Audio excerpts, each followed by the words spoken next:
জীবনের মূল কষ্ট মায়ের প্রসব বেদনায় সাত আসমান সাত জমিন তখন মায়েরই মাথায় জীবনের মূল কষ্ট মায়ের প্রসব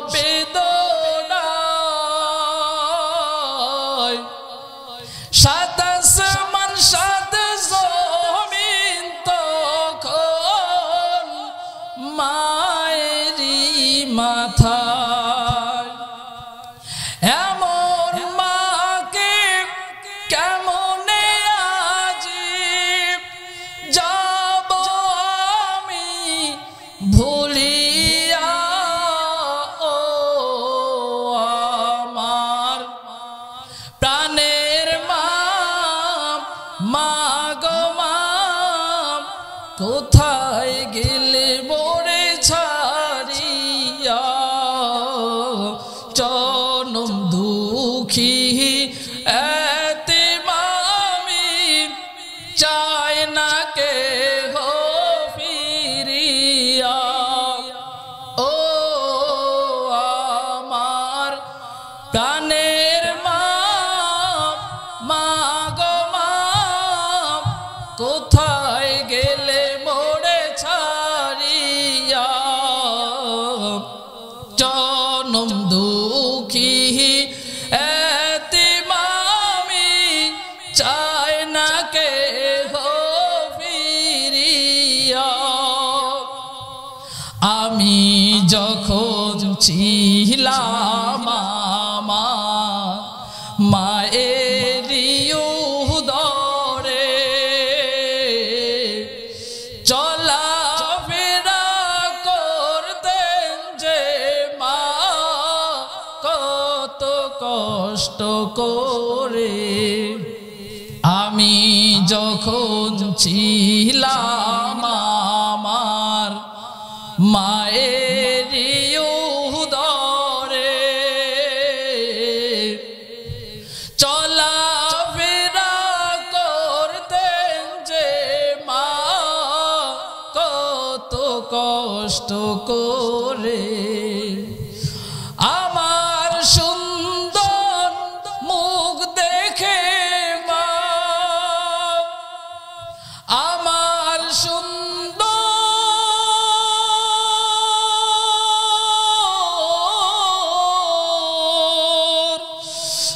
আমার সুন্দর মুখ দেখে মা ব্যথা দেয় যে ভাষায়া ও আমার প্রাণের মা মা গো মা কোথায় গেলে মোরে ছাড়িয়া জনম দুঃখী এতিম আমি চাই না কেহ ফিরিয়া জনম দুঃখী এতিম আমি চাই না কেহ ফিরিয়া জোরে সরে বলেন মারহাবা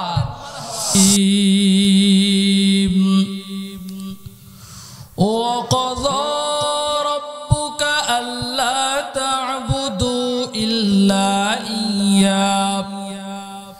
إلا إياه وبالوالدين إحسانا صدق الله العظيم وصدق رسوله النبي الكريم ونحن على ذلك من الشاهدين والشاكرين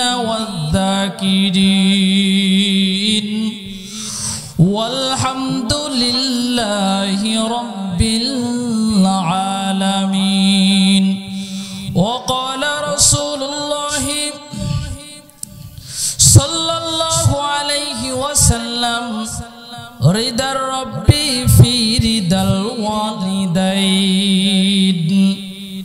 ওয়া সাখাতুর রব্বি ফি সাখাতিল ওয়ালিদাইন আও কামা ক্বালা আলাইহিস সালাতু ওয়াস সালাম। সকলেই মহব্বতে নবীর প্রতি দরুদ পড়ি।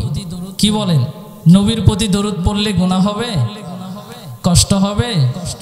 সকলে মহব্বতে পড়ি। আল্লাহুম্মা সাল্লি আলা মুহাম্মাদি ওয়া আলা আলি মুহাম্মাদ কামা সাল্লাইতা আলা ইব্রাহিম ওয়া আলা আলি ইব্রাহিম ইন্নাকা হামিদুম মাজিদ। আল্লাহুম্মা বারিক আলা, সকলেই পড়েন, আল্লাহুম্মা বারিক আলা মুহাম্মাদি ওয়া আলা আলি মুহাম্মাদ কামা বারাকতা আলা ইব্রাহিম ওয়া আলা আলি ইব্রাহিম ইন্নাকা হামিদুম মাজিদ। তোমার গনা দিন ফুরাইয়া যাবে, গনা দিন ফুরাইয়া যাবে, যৌবনে লাগবে ভাটি। ওই যে দেখো ডাকিতাছে তোমায় কবরের মাটি। ওই যে দেখো বাবা ডাকিতাছে তোমায় কবরের মাটি। কথা ঠিক কিনা? সন্ধ্যার আগে যেদিন ডুবিবে বেলা,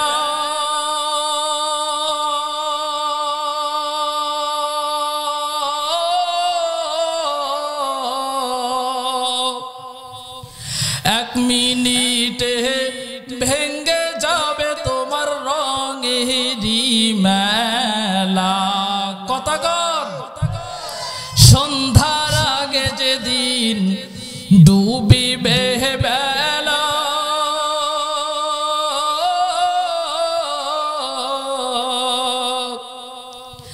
এক মিনিটে ভেঙ্গে যাবে তোমার ভবেরি মেলা। কারে দিবা তুমি জোরে ধমক, কারে দিবা তুমি জোরে ধমক, কার মাথায় ভাঙবা লাঠি। ওই যে দেখো ডাকিতাছে তোমায় কবরের মাটি। ওই যে দেখো বাবা ডাকিতাছে তোমায় কবরের মাটি। খবর পেয়ে আসবে আত্মীয় স্বজন,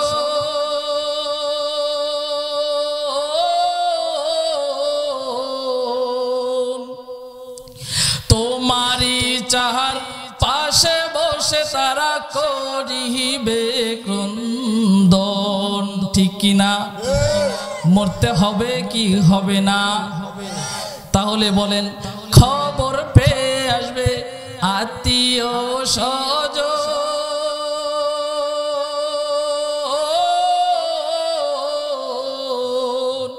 তোমারই চাহার পাশে বসে তারা করিবে ক্রন্দন। সাজাইবে মনের মতন, সাজাইবে তোমায় মনের মতন, কি সুন্দর পরিপাটি। ওই যে দেখো বাবা ডাকিতাছে তোমায় কবরের মাটি। ওই যে দেখো বাবা ডাকিতাছে তোমায় কবরের মাটি। লিল্লাহে তাকবীর, লিল্লাহে তাকবীর। আল কোরআনের আপনারা কি খুব ক্লান্ত হয়ে গেছেন? আমার পরে বক্তা আরো আছে। ওয়াজ শুনে যা শুনবো আমলের নিয়তে শুনবো। ওয়াজ কি শুধু প্যান্ডেলে রাখবেন নাকি বাড়িতে নিয়ে যাবেন? অবশ্যই বাড়িতে নিয়ে যেতে হবে। কারণ আজকে আপনারা যারা এই মাহফিলে বসেছেন কোরআন সুন্নাহ থেকে কথা শোনার জন্য, আপনাদের দায়িত্ব আছে কোরআন থেকে কথা শুনে শুধুমাত্র এই প্যান্ডেলে রাখলেই হবে না, এটা আমলের জন্য আমাদেরকে বাড়ি নিয়ে যেতে হবে। আপনারা যারা বসছেন আপনাদের 1 নম্বরের কাজ হলো কোরআন হাদিস থেকে যাই শুনবেন মনোযোগ দিয়ে শুনতে হবে। এটা গেল 1 নম্বরের কাজ। 2 নম্বরের কাজ হলো এই আলোচনাটা বুঝতে হবে। যা শুনলাম এটা বুঝতে হবে। কি বলেন? যদি নাই বুঝি তো আমল করতে পারবো না। আলোচনা বুঝতে হবে, পাশাপাশি আলোচনা কোরআন হাদিস থেকে বুঝে বক্তাকে বুঝাইতে হবে যে আমি আলোচনা বুঝছি। কিভাবে বুঝাইবেন? এটা আওয়াজ দিয়া বুঝাইবেন। আপনারা যেরকম আওয়াজ দিবেন আমরা সেরকম বুঝতে পারবো যে আমার শ্রোতা কেমন আলোচনা বুঝছে। কথা ঠিক কিনা? 3 নম্বরে এই আলোচনা বাড়ি নিয়ে গিয়ে আমাদেরকে আমল করতে হবে। কথা বলেন ঠিক কিনা? সম্মানিত উপস্থিতি, আজকে মাহফিলের সুনামধন্য সুযোগ্য সম্মানিত সভাপতি সাহেব আব্দুল মান্নান সাহেব, আল্লাহ পাক হুজুরের হায়াতের মধ্যে বরকত দান করুন। সকলে বলুন আল্লাহুম্মা আমিন। আমন্ত্রিত অতিথিবৃন্দ যারা এসেছেন, মঞ্চে উপস্থিত আছেন নায়েবে রাসূল হযরত উলামায়ে কিরাম, বিশেষ করে উপস্থিত আছেন আমার উস্তাদ, जिनार काছে আমি কোরআন হেফজ করেছি, শুনে শুনে মুখস্থ করেছি। আমার সেই প্রাণপ্রিয় উস্তাদ মুহতারাম আশিকুর রহমান, আল্লাহ পাক তিনার হায়াতের মধ্যে সম্মানের মধ্যে বরকত দান করুন। সকলে বলুন আল্লাহুম্মা আমিন। আমার সামনে উপস্থিত আছেন অনেক দূর দূর থেকে আগত আমার প্রাণপ্রিয় মুরব্বী বাবাজিরা, কলিজার টুকরা যুবক ভাইরা, স্নেহের কচিকাচা, পর্দার আড়ালে অবস্থানরতা আমার সম্মানিতা শ্রদ্ধিয়া মা ও বোনেরা, সকলকে নিয়ে সেই মহান মালিকের দরবারে লাখ কোটি শুকরিয়া জ্ঞাপন করছি। যে মহান মালিক এই এলাকা, এই পাড়া, এই মহল্লার ভিতর থেকে আপনাদেরকে, আমাকে, আমাদের সকলকেই কবুল করে, পছন্দ করে, ভালোবেসে, সুস্থ রেখে, ভালো রেখে আজকের এই মহতি মাহফিল, কোরআনের মাহফিলে আসা এবং বসার মতো তৌফিক দিয়েছেন। এজন্য সকলেই সেই রবের দেয়া জবান দিয়ে সেই রবের শুকরিয়া জ্ঞাপন করছি। সকলেই জবান খুলে বলছি আলহামদুলিল্লাহ। অতঃপর দরুদ ও সালাম পেশ করছি সেই মহান মানবতার মুক্তির দিশারি, মহান আদর্শমান ব্যক্তি, যেই নবীর মাধ্যমে আমরা ইসলাম পেয়েছি, কোরআন পেয়েছি, যেই নবী দ্বীনের জন্য কষ্ট করেছে, মার খেয়েছে, জিহাদ করেছে, যুদ্ধ করেছে, তার উপর অনেক আঘাত, অনেক জুলুম, অনেক নির্যাতন এসেছে, এরপরেও তিনি দ্বীনের দাওয়াত মানুষের দাঁড়ে দাঁড়ে গিয়ে পৌঁছে দিয়েছে। কথা ঠিক কিনা?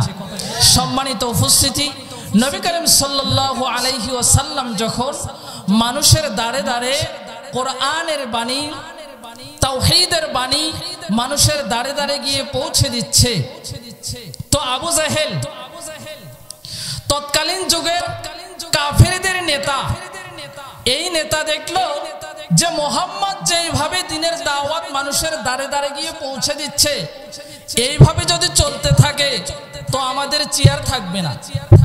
তো কি করতে হবে? নিজের চেয়ারকে টিকে রাখার জন্য যা করতে হবে আবু জাহেল তাই করেছে। কথা বলেন ঠিক কিনা? আমাদের সমাজে আছে না চেয়ার ঠিক রাখো, বিনিময় দুনিয়া যদি অন্যদিকে যায় তো যাক, জনগণ সব মরে সাপ, এরপরেও আমার চেয়ার ঠিক থাক। কথা বলেন। সম্মানিত উপস্থিতি, এই চেয়ারকে টিকে রাখার জন্য আবু জেহেল, আবু লাহাব, উতবা, সাইবা বিশ্বনবীর চাচা আবু তালেবের কাছে গেছে একটা প্রস্তাব নিয়া। সম্মানিত উপস্থিতি, আলোচনা খুব বেশি লম্বা করব না, আপনাদেরকে কষ্ট দিব না। আবু তালেবের কাছে গেছে বিশ্বনবীর চাচা।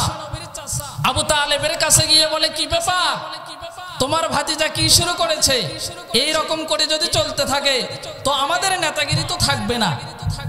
তোমার ভাতিজাকে এটা বন্ধ করতে বলো। বিনিময় সে যদি সুন্দর বাড়ি চায়, সুন্দর গাড়ি চায়, তাহলে তাকে তাই দেওয়া হবে। যদি টাকা পয়সা অর্থ সম্পদ চায় তো তাকে তাই দেওয়া হবে। যদি সে সুন্দরী রমণী নারী চায় তো তাহলে তাকে তাই দেওয়া হবে। তিনটা প্রস্তাব। এক নম্বরে সুন্দর বাড়ি, সুন্দর গাড়ি। দুই নম্বরে টাকা পয়সা অর্থ সম্পদ। তিন নম্বরে সুন্দরী নারী। এই তিনটার যে কোনো একটা যদি তোমার ভাতিজা চায় তো তোমার ভাতিজাকে দেয়া হবে। এরপরেও তোমার ভাতিজাকে তুমি দিনের দাওয়াত দেওয়া থেকে বিরত রাখো। সম্মানিত উপস্থিতি, নবী করিম সাল্লাল্লাহু আলাইহি ওয়াসাল্লামের আপন চাচা ছিল আবু তালেব। আপনারা জানেন, যদিও তিনি ঈমান আনেননি, বিশ্বনবীকে খুব মহব্বত করতেন, ভালোবাসতেন।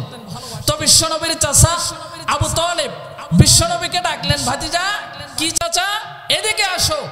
তুমি যে দিনের দাওয়াত মানুষের দ্বারে দ্বারে গিয়ে দাও, কোরআনের বাণী, তুমি যে মানুষের দ্বারে দ্বারে তাওহীদের বাণী পৌঁছে দাও, তো এটা তোমাকে বন্ধ করতে হবে। কেন? বলে, মক্কা নগরীর যে বড় বড় নেতা আছে তারা আমার কাছে এসেছিল। এই দিনের দাওয়াত যদি তুমি বন্ধ করে দাও তাহলে বিনিময়ে যদি তুমি টাকা পয়সা চাও তোমাকে দেয়া হবে। বিনিময়ে যদি তুমি বাড়ি চাও, গাড়ি চাও, তোমাকে দেয়া হবে। বিনিময়ে যদি তুমি সুন্দরী রমণী নারী চাও, নারী কে না চায়? আপনাকে দিলে ছাড়বেন? ছাড়বেন না তো। ওটা সুন্দরী যদি নারী চাও তাহলে তোমাকে নারী দেয়া হবে। এরপরেও তুমি দিনের দাওয়াত দেওয়া থেকে বিরত থাকো। নবী করিম সাল্লাল্লাহু আলাইহি ওয়াসাল্লাম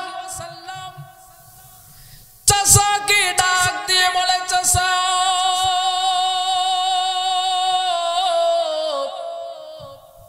ও আমার চাচা, এই যে দিনের দাওয়াত মানুষের দ্বারে দ্বারে গিয়ে আমি পৌঁছে দেই, বিনিময় আপনার কাছে প্রস্তাব দিয়েছে, সুন্দরী নারী যদি চাই তাহলে আমাকে দিবে, যদি সুন্দর বাড়ি চাই আমাকে দিবে, যদি টাকা পয়সা চাই আমাকে দিবে। ও চাচা, আপনি শুনে রাখুন, এই যে দিনের দাওয়াত আমি মানুষের দাঁড়ে দাঁড়ে গিয়ে পৌঁছে দেই, এর বিনিময়ে টাকা পয়সা কেন, সুন্দর বাড়ি কেন, সুন্দরী নারী কেন? ও চাচা, ওই কাফের বেঈমানরা যদি আকাশের ওই সুন্দর চাঁদটা এনে যদি আমার ডান হাতে দেয়, আকাশের ওই সূর্যটা এনে যদি আমার বাম হাতে দেয়, এরপরেও চাচা আপনাকে বলছি, দিনের দাওয়াত থেকে আমি বিন্দু পরিমাণের জন্য সরে যাব না। বলুন সুবহানাল্লাহ। মুসলমানের সন্তান আরো জোরে আওয়াজ করে বলুন সুবহানাল্লাহ। চাচা আবু তালেব ভাতিজার সাহস দেখে ডাক দিয়ে বলে, ভাতিজা, ও ভাতিজা, যেই দিনের দাওয়াত তুমি মানুষের দাঁড়ে দাঁড়ে গিয়ে পৌঁছে দাও, ও ভাতিজা, তুমি তোমার কাজ চালাইয়া যাইবা। বিনিময়ে যদি কোনো কাফের বেঈমান তোমাকে আঘাত করে, তোমাকে মারপিট করে, তোমার পক্ষ হয়ে আমি যদি যুদ্ধ করতে হয়, যদি লড়াই করতে হয়, ও ভাতিজা, আমি লড়াই করতে রাজি আছি, যুদ্ধ করতে রাজি আছি। এরপরেও এই মক্কার জমিনে কোনো কাফেরের হাতে তোমাকে মার খেতে দিব না। বলুন সুবহানাল্লাহ। সম্মানিত উপস্থিতি, আজকে এই সময় আপনি আমি কোরআন থেকে কথা শোনার জন্য বসেছি। যে সময় আমার সমাজ জাহিলিয়াতের যুগকে হার মানিয়েছে, আজকে একটি নিউজ আপনাদেরকে দিব, গত কয়েকদিন আগের ঘটনা। সেই ঘটনাটি হলো একটা আপন পিতা, নাউজুবিল্লাহ, আগেই বলেন, একটা আপন পিতা তার নিজের কন্যাকে ধর্ষণ করেছে। জোরে বলুন নাউজুবিল্লাহ। সাংবাদিকরা জিজ্ঞাসা করছে, তুমি তো আপন পিতা, তুমি তোমার মেয়ের সঙ্গে এই কাজটা কি জন্য করলা, কিভাবে করলা? ওই পিতা গণ্ড মূর্খ বলছে, আমি বুঝতে পারি নাই। সম্মানিত উপস্থিতি, আজকে আমার সমাজ জাহিলিয়াতের যুগকে হার মানিয়েছে। আজকে যদি আমি নিজের জীবনে, নিজের ব্যক্তি জীবনে, নিজের পারিবারিক জীবনে, নিজের সমাজে, নিজের রাষ্ট্রে আমি যদি কোরআনকে জীবনের সকল ক্ষেত্রে মানতে পারতাম, তাহলে আমার দেশ থেকে চুরি বন্ধ হয়ে যেত, আমার দেশ থেকে লুটপাট বন্ধ হয়ে যেত, আমার দেশ থেকে টেন্ডারবাজি, রাহাজানি, খুন খারাপি, চুরি ডাকাতি সব বন্ধ হয়ে যেত। কথা বলেন ঠিক কিনা?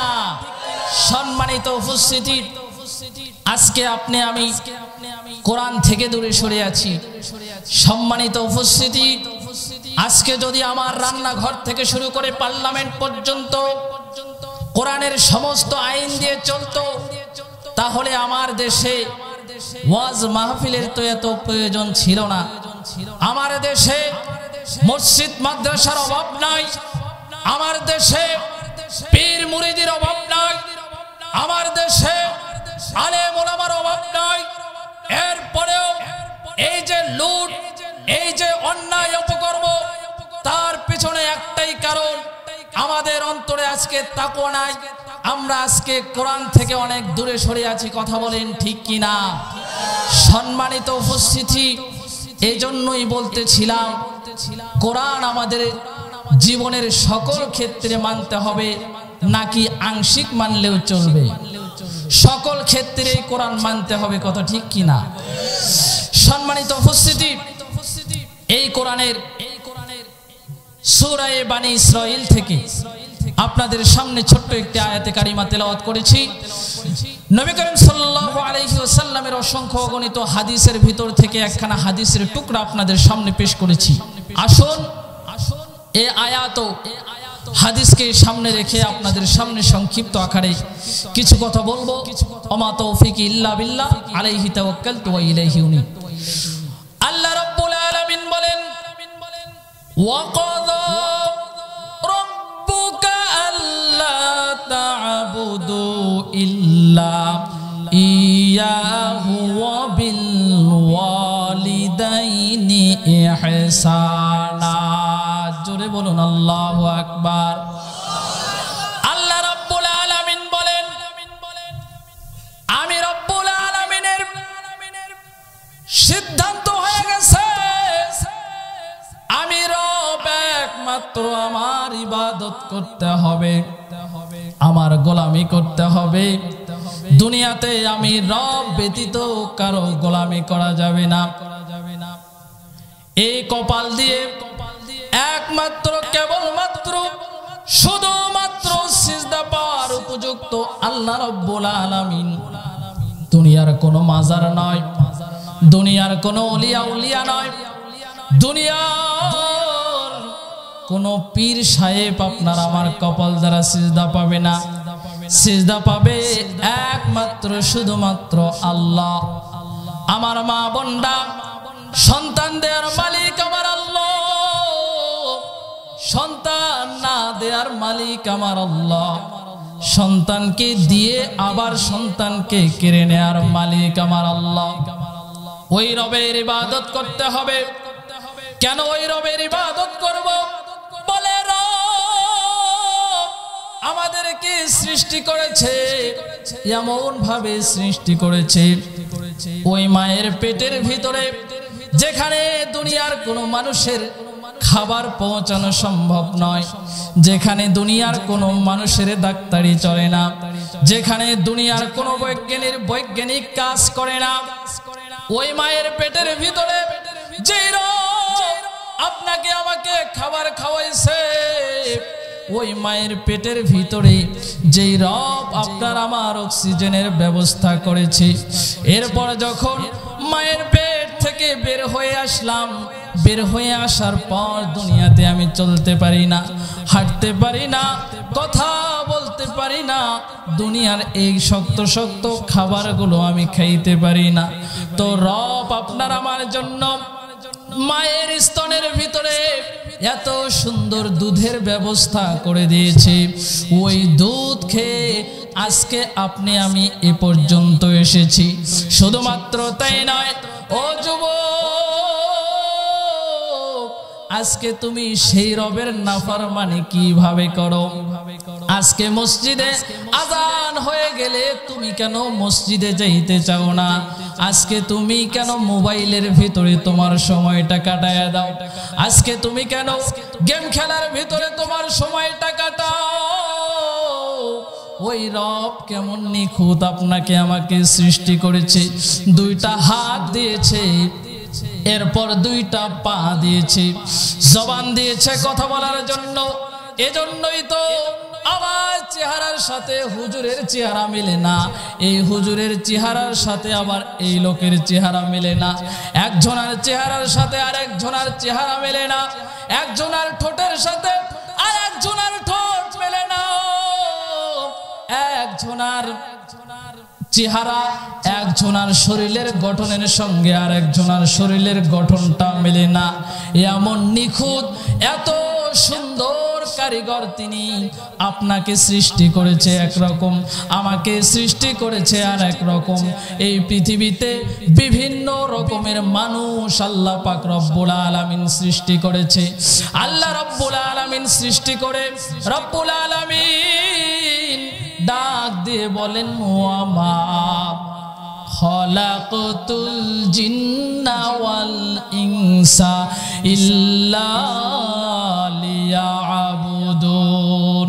জোরে চিৎকার মেরে বলুন আল্লাহু আকবার। আল্লাহ রাব্বুল আলামিন বলেন, এই দুনিয়াতে জিন জাতি এবং মানব জাতিকে একমাত্র শুধুমাত্র কেবলমাত্র আমি আল্লাহ রাব্বুল আলামিন আমার ইবাদত করার জন্যই সৃষ্টি করেছি। বলুন সুবহানাল্লাহ। ওই রবের ইবাদত করতে হবে। রব্বুল আলামিন বলেন, ওয়াবিল ওয়ালিদাইনি ইহসানা, আমার ইবাদতের পরে তোমরা কি করবা? তোমরা তোমাদের মা বাবার সঙ্গে ভালো ব্যবহার করো। আজকে মা বাবার সঙ্গে ভালো ব্যবহার করার সন্তান কম না বেশি? কম। যুবক আজকে মায়ের সঙ্গে ভালো ব্যবহার করে না, বাবার সঙ্গে ভালো ব্যবহার করে না, অথচ রব বলেছে তোমার মা বাবার প্রতি তুমি ইহসান করবা।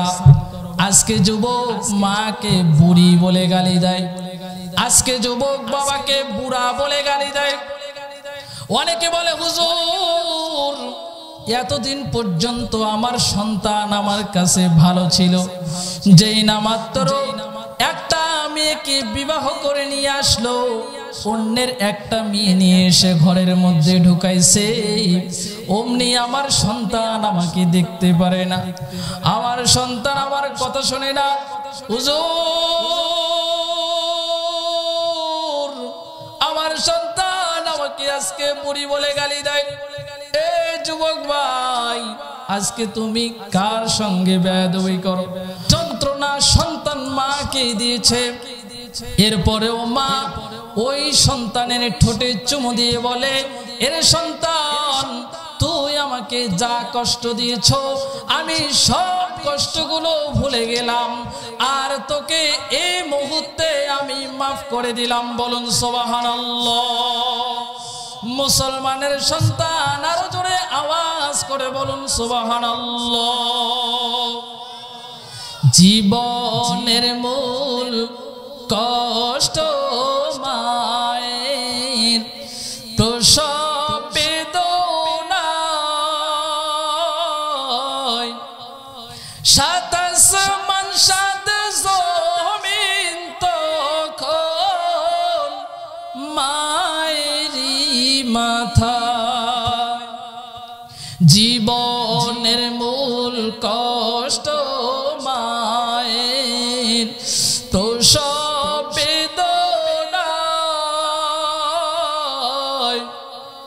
সাত আসমান সাত জমিন তখন মায়েরই মাথায়।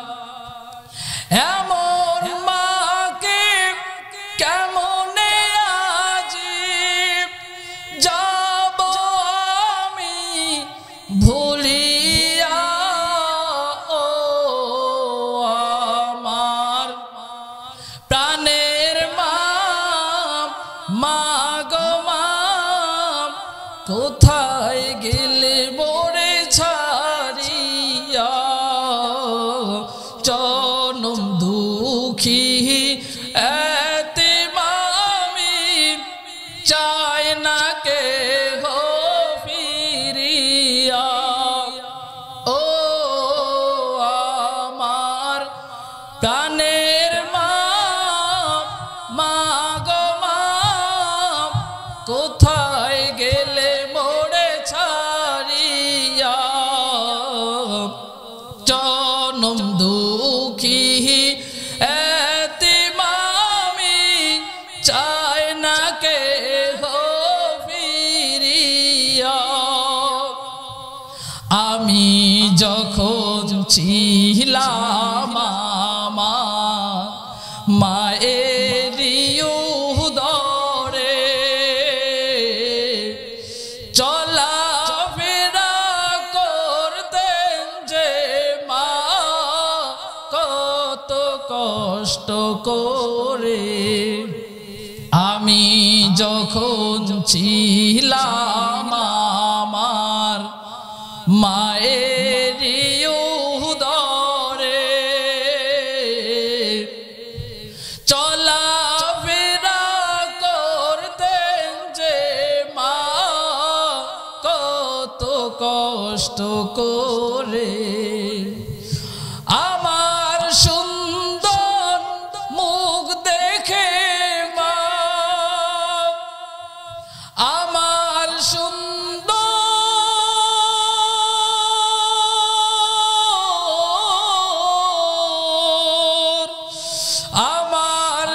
সুন্দর মুখ দেখে মা ব্যথা দেয় যে ভাষায়া, ও আমার প্রাণের মা, মা গো মা, কোথায় গেলে মোরে ছাড়িয়া,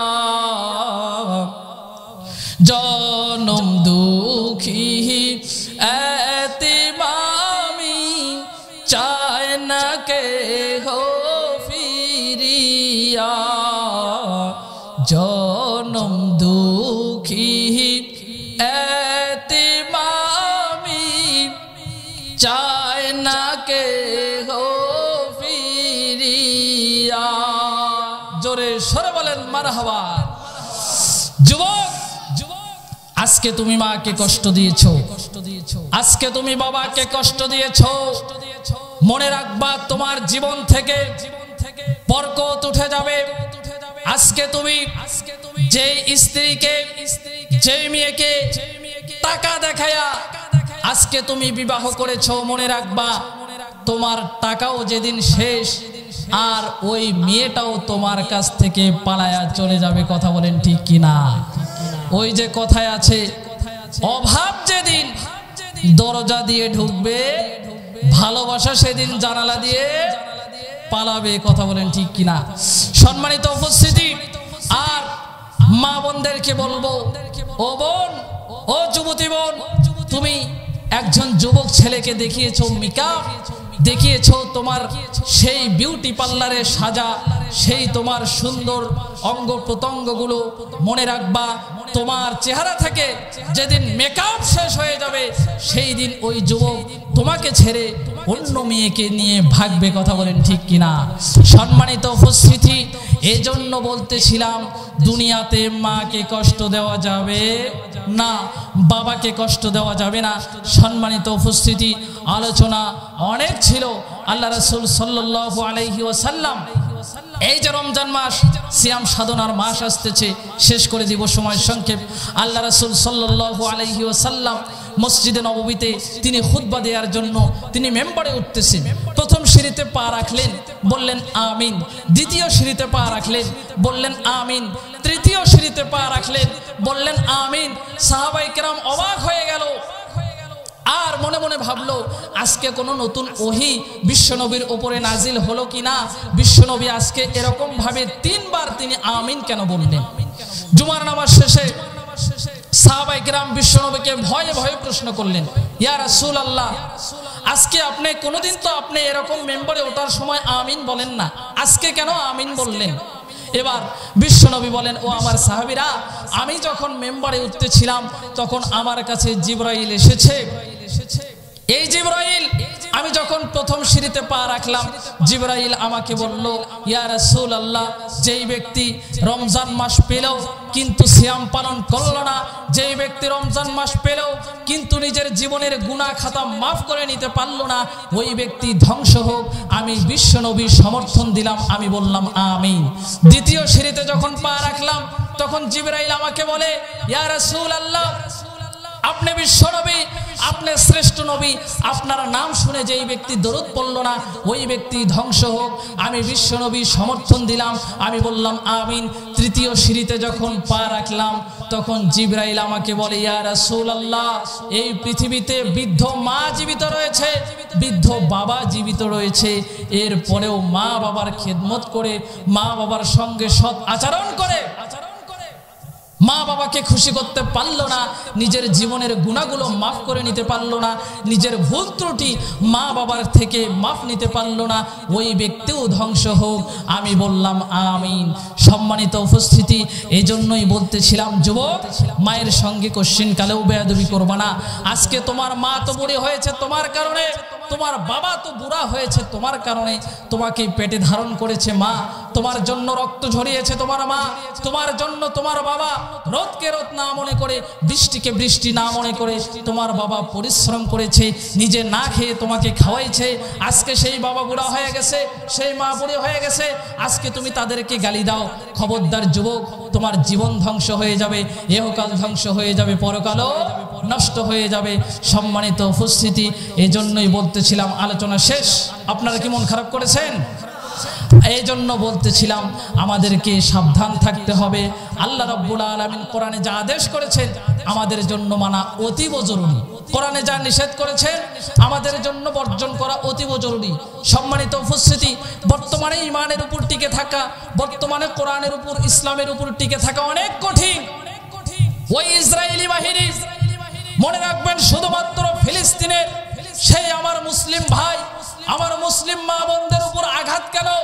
ওই মায়ানমারে আমার মুসলিম ভাই, আমার মুসলিম মা বোনদের উপর আঘাত কেন? আজকে ওই আঘাত, ওই আক্রমণ আপনার আমার উপর আসতে বেশি দেরি নয়। কথা বলেন ঠিক কিনা?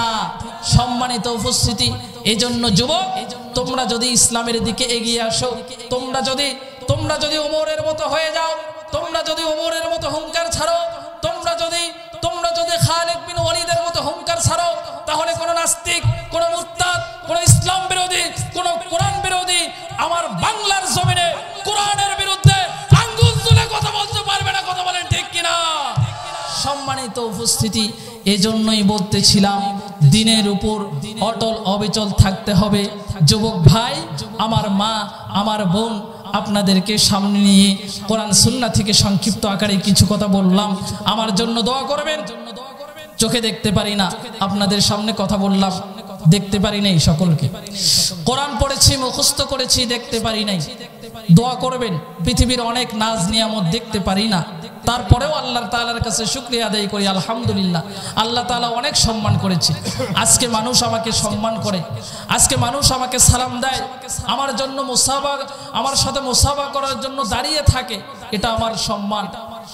আল্লাহ পাকের কাছে শুকরিয়া জানাই, আমার মা আমার জন্য দোয়া করেছে, আমার ওস্তাদ আমার জন্য দোয়া করেছে, আমার জন্য পরিশ্রম করেছে। মাঝে মধ্যে আমার সেই কথাগুলো মনে পড়ে। আমার ওস্তাদ আমার মাথায় হাত দিয়ে বলতো, বাবা তুমি মন খারাপ করবে না, তুমি কোরআন শিখবে, তুমি রাসূলের হাদিস শেখো, আল্লাহ তাআলা অবশ্যই তোমাকে সম্মান দিবে।